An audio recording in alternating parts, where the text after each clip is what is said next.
My 5-pound Pomeranian killer impulse, Kiki for short, certainly isn't mauling any home invaders for me, but she's always been a fantastic alarm system. I adopted her 2 years ago, and I can confidently say that she's one of the best things that's ever happened to me. I spoil her as best as I can on my librarian salary, putting all my spending money towards vets, toys, and dog food. In exchange, she hunts bugs and rats that make their way into our dingy apartment. She provides me with endless entertainment, and she acts as a free delivery notification system. Kiki's always been exceptionally wary of strangers. It's a trait that makes socializing her pretty much impossible, but most of the time, I see it as a blessing.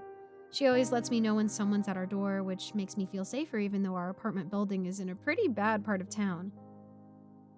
A few months ago, for example, a water pipe broke in between my and my neighbor's apartment, and the resulting leak ate a hole in the wall before the pipe was fixed. For a few days, I had to move my bookcase into the entryway to cover up the 6-inch diameter hole, through which I could see right into my neighbor's apartment and vice versa.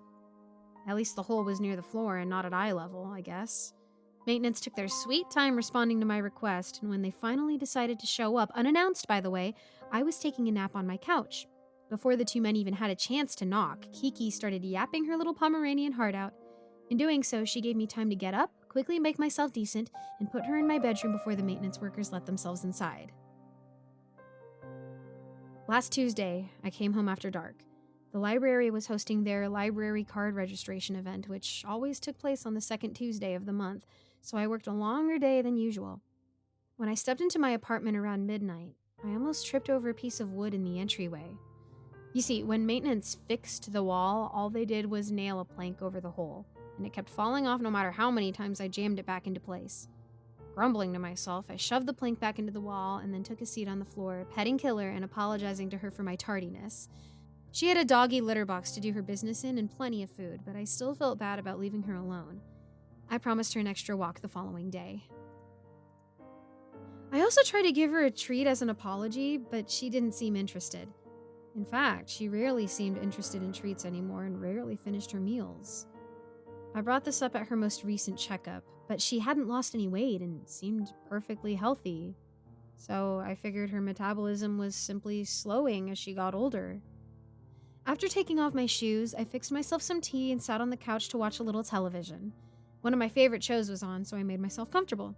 Kiki joined me after a few minutes, hopping onto the couch and flopping dramatically onto the cushions. It was nice to be able to relax with my dog and a hot drink after a long day of work. I almost drifted off to sleep before I heard that stupid piece of wood clattering to the floor again. Rolling my eyes, I ignored the sound. I'd put it back in the morning. Half an hour passed, and I decided to get up. Usually on card registration days, I ended up falling asleep in front of the TV, so I thought I'd be responsible for once and brush my teeth before getting too cozy on the couch.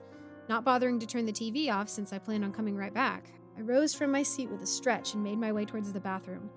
Once I was within the view of the entryway, though, something gave me pause. The wooden board was still where I had pushed it into the wall. I looked at it for a moment, wondering what had made that clattering sound. It was a little odd, but I didn't give it much thought. The walls were thin in my building, and the sound could easily have come from something like a shampoo bottle falling in my neighbor's apartment. I walked into my bedroom to change into some sleepwear, smiling as I heard the little clicks of Kiki's paws against the floor as she followed me into the bedroom.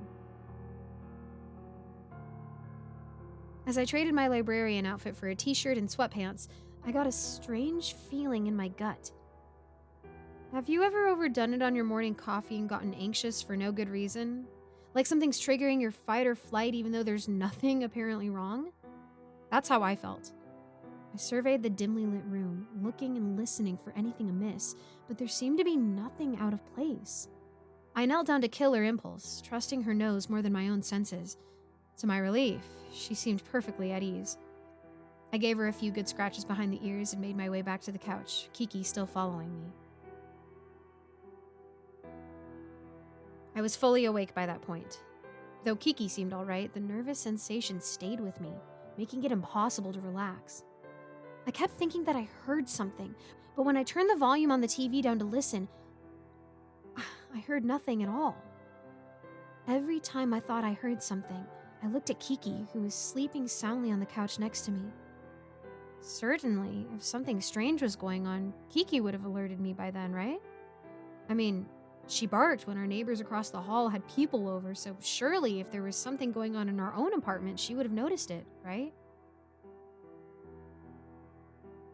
An uneasy hour passed. I was too on edge to fall asleep, but I was also too tired to enjoy the show. I realized at almost 2 a.m. that I had forgotten to brush my teeth after I changed. Once again, I got up from the couch, my loyal companion also rising from her resting spot to stay by my side. I bent down to give her a kiss on top of her fluffy head, and then we walked together towards the bathroom. Kiki got there a little before me, stopping by the closed door and, oddly, beginning to wag. As I watched her tail swish back and forth, I realized that it wasn't just any wag either. It was the motion she made before getting a treat. Why was she making that motion in front of my empty bathroom?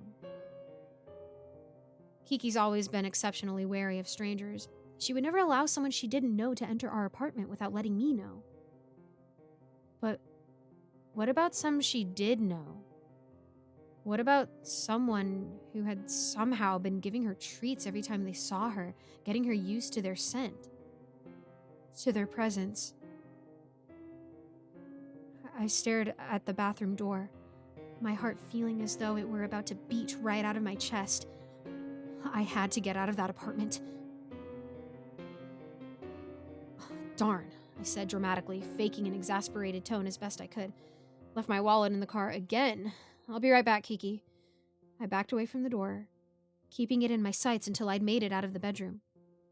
Kiki followed me out, and once I had made it to my apartment entryway, I grabbed the phone off the kitchen counter, scooped Kiki into my arms, and ran down the stairs to the lobby. Once I was there, I called the police to report a suspected intruder in my apartment. They found a man in my bathroom.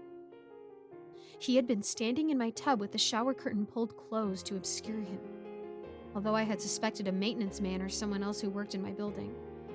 I was surprised to see my reclusive neighbor being escorted to the cop car in handcuffs. As I watched him shamble his way towards the car, I noticed that his right hand was covered in scars. I assume he had been knocking loose the wooden plank between our apartments and reaching through to pet and feed Kiki. From the looks of it, she'd been happy to bite his flesh to ribbons at first. But he must have earned her trust over time. He must have been plotting the break-in for at least a few months, slowly wearing down my trusted security system to ensure that she wouldn't alert me to his presence. I also suspect that he was paying careful attention to my routine. He had planned his break-in for a night when I always came home tired, and he had likely chosen his hiding spot because he had never heard me shower on the second Tuesday of the month. My neighbor wasn't the only thing the police found in my shower. He had brought with him a duffel bag filled with a chloroform-soaked rag, duct tape, rope, and the thing that haunts me the most, a saw. Kiki and I have been staying with my parents for a few days while I get my nerves back under control. I don't blame her at all for what happened. She's still the best girl in the entire world in my eyes. But I don't think I can rely on her to be my personal alarm anymore. I'm thinking about moving to a better part of the city. It might cost me an arm and a leg, but I think Kiki and I both deserve a place where we can feel safe at night. Maybe somewhere with a built-in security system.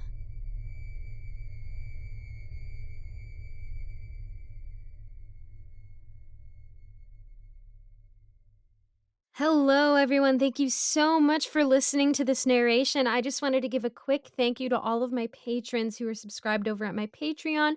We have a great big thank you from me to you, Alonzo, Kozak, Icy Narrates, Jesse Hartley, Andreas Anderson London, and Geek Sanctuary. Thank you guys so much for supporting me. If you would like to support too, just check out the links in my description. And thank you again for listening. I hope to see you all in the next video. Bye-bye.